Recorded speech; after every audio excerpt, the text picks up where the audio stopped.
আমরা এখন সোনারচরে অবস্থান করতেছি। সোনারচর হচ্ছে বাংলাদেশের দক্ষিণের একটি দ্বীপচর।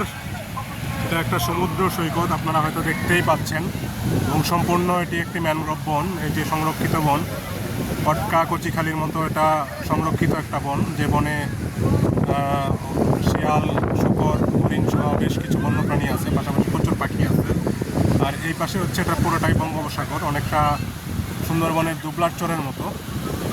এই দেখেন সাগরে এখন জোয়ার চলতেছে এবং পাশাপাশি সূর্য অস্ত যাবে, এই হচ্ছে জোয়ারের ঢেউ।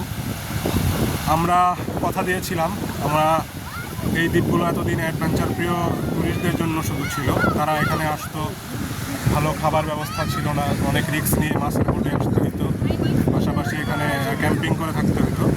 এই প্রথম আমরা বাংলাদেশের এই দ্বীপচরগুলো আমরা এক্সপ্লোর করা শুরু করেছি ইনশাআল্লাহ, আলহামদুলিল্লাহ।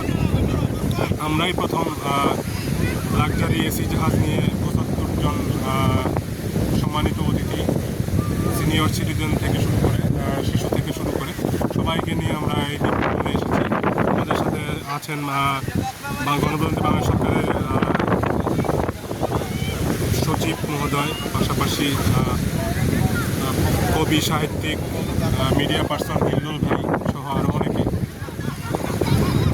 আমরা সোনারচরে বেশ ভালো একটা এনজয় করতেছি। এখানে আসলে আনকরা ভার্জিন একটা সমুদ্র সৈকত, যেটা আসলে মানুষদের লোকচক্ষুর অন্তরালে ছিল, বা অন্তরালে বলতে এখানে আসলে যারা লাক্সারি ভ্রমণ বা ফ্যামিলি নিয়ে ভ্রমণ করতে চায় তারা আসলে এতদিন এই দ্বীপগুলো এক্সপ্লোর করতে পারে নাই। আমরাই প্রথম সুযোগটা সৃষ্টি করেছি আলহামদুলিল্লাহ।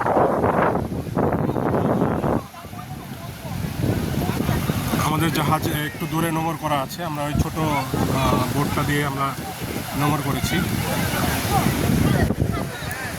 আমরা এখন এখানে বিচ হাইকিং করতেছি। বিচ হাইকিং শেষে আমরা আবার সূর্যাস্ত দেখে আবার ফিরে যাবো ইনশাল্লাহ, আলহামদুলিল্লাহ।